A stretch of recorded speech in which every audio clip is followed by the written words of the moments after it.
Stanley Kubrick is objectively one of the greatest filmmakers of all time. He also happens to be one of my favorites.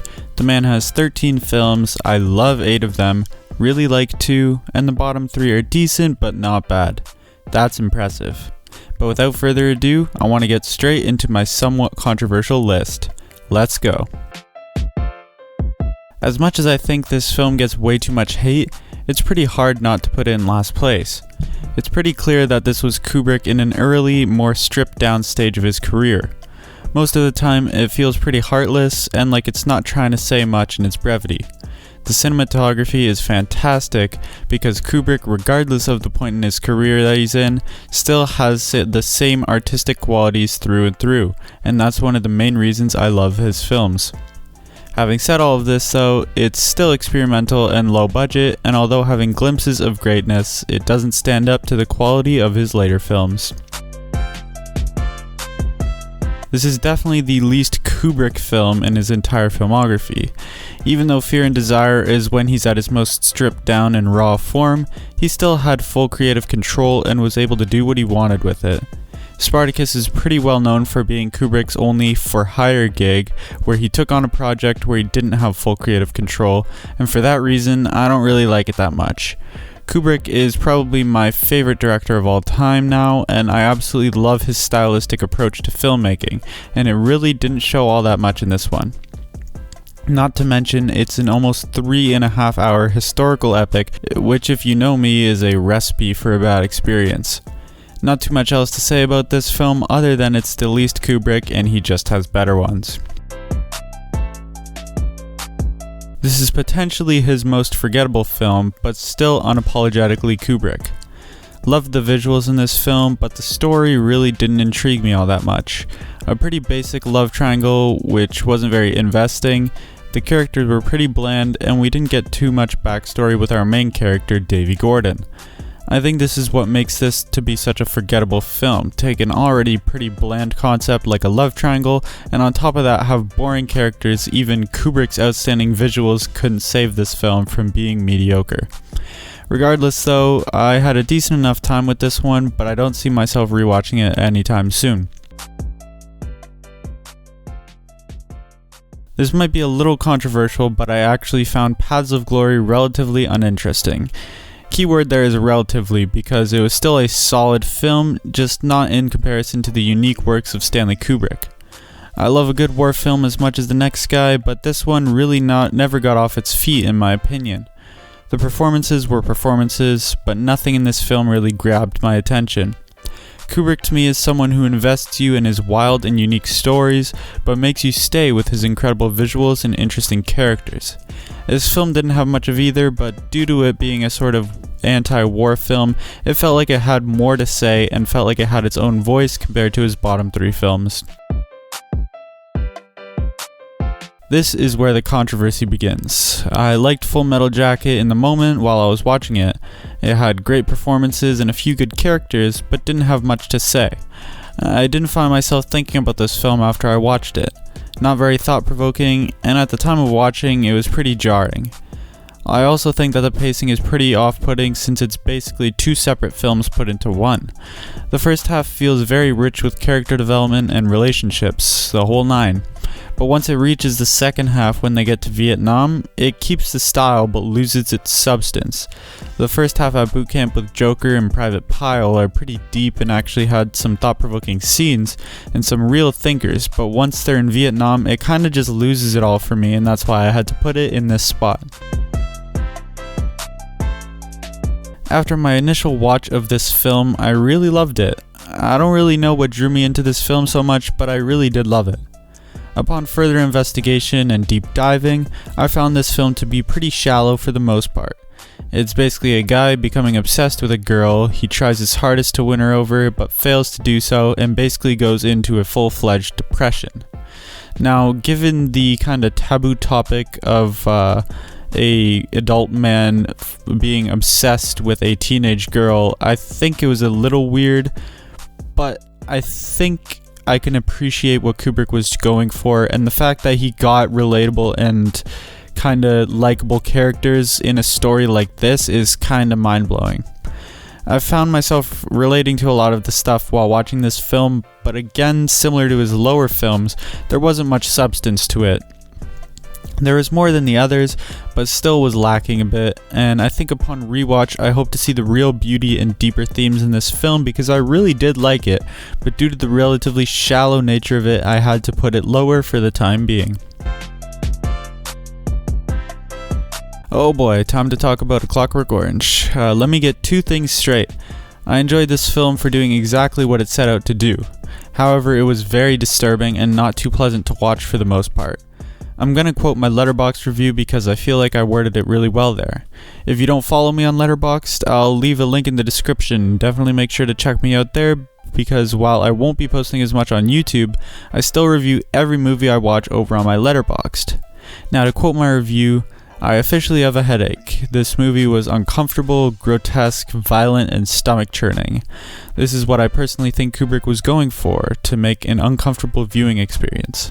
As a film reviewer, I appreciate this. I know how important it is to express yourself, and express himself he absolutely did. Although not my cup of tea, everything in it worked, and it was all done in some of the most unique filmmaking I've ever seen. Bravo Stanley Kubrick for making me nauseous but in awe of your art. And I really couldn't feel any different today. This has to be the most underrated Kubrick film and possibly one of the most underrated films, period. I've never heard anyone talk about this one, and it's actually so good.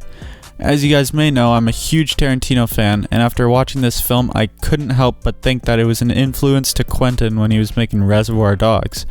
It basically is the same concept, a planned heist seen from the point of view of the multiple people involved that jumps around in time, kinda going forwards and backwards. If there were some better performances, I think this definitely could rival Reservoir Dogs and potentially be even better. But I think that's what holds it back, is the story being quite simple but executed really well, but some of the performances aren't that great.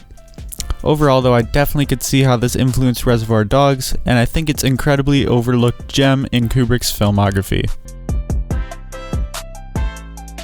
This may be one of the hotter takes on the list because I know a lot of people would have this film lower. I can definitely see the flaws in this film. It feels the messiest and the least motivated. There isn't much to push the story forward, but there's a quality in it that keeps you invested. If you're younger, this is a film that I don't recommend because first off, it's highly inappropriate for younger audiences, but also you just can't really feel its full effect. I know that sounds kind of weird, but anyways. The performances were extremely good and honestly kind of ominous and unsettling, which is exactly what they should have done with those characters from Tom Cruise and Nicole Kidman. The concept that Tom Cruise's character is jealous about sexual fantasies that his wife has about another man and then embarks on a relentless quest to find pleasure for himself seems like such a ridiculous concept, but it just works. Kubrick's visuals make it work, the performances make it work, and everything just works together. Everyone's chemistry is perfect, and overall it's just a really underrated film in the filmography of a legend. This is one that kind of caught me off guard. I knew that it was supposed to be good and one of his better films, but it was labeled as a comedy. Now I figured it would be a good war film that has some humor that I wouldn't find all that funny, but would still be a good film nonetheless. This was absolutely not the case. Not only was it still a great war film that actually had some serious, deep-rooted themes in the mix, but it was actually hilarious. Dr. Strangelove himself is easily the funniest character, but the whole ensemble is funny and the story is absolutely bonkers and I just love it. There are some memorable characters and overall the whole thing is crazy, but it works. And my favorite performance is Peter Sellers, who actually plays 3 different characters, and it's so wacky and just out there, but it works so incredibly well, and it's just such a Kubrick movie, but it's so good. Wow, this is what solidified Kubrick as an all-time favorite of mine. Not only is it one of the most beautiful films I've ever seen using only natural light, but it actually made me really invested in a 3-hour long period piece.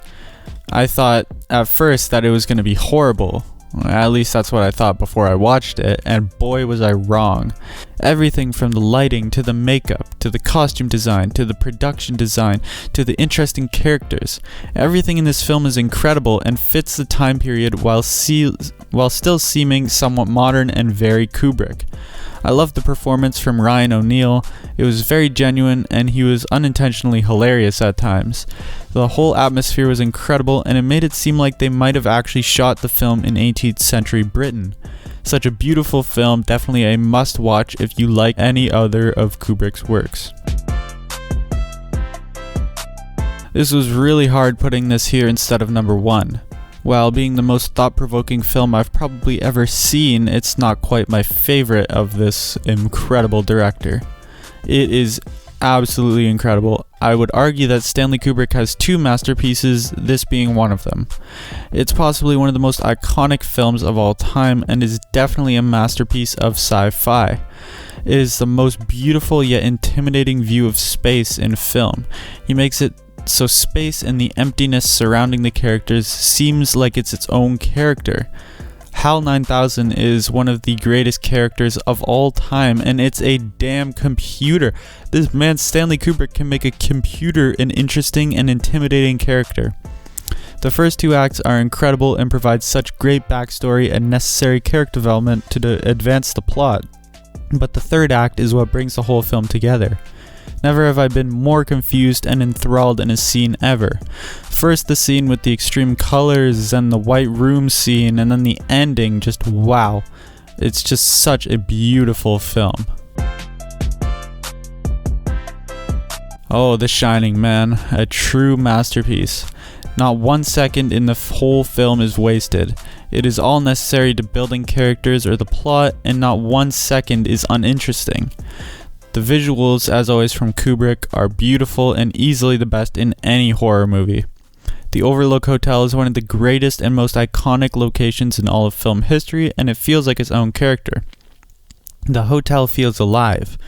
When they're touring the hotel while everyone is still in it, it looks like a normal hotel, but once everyone leaves, it becomes a hell of a lot more creepy, empty, and eerie. It seems much bigger and sparse. This gives it such a creepy vibe that is carried throughout the whole film. The pacing is perfect. The score is perfection. It is so minimal and ominous. It sends chills down my spine constantly through the duration of the film. The performances are also incredible. Obviously, Jack Nicholson is perfect, but Shelley Duvall does not get enough credit. She gave a great performance, and considering how much Kubrick basically tortured her during the filming process, it was actually genuine anger and fear from her.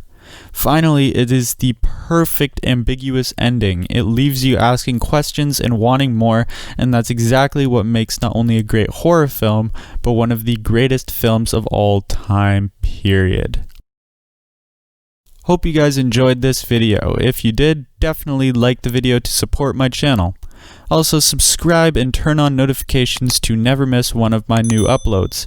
And that's it for me guys, but until next time, I'm out.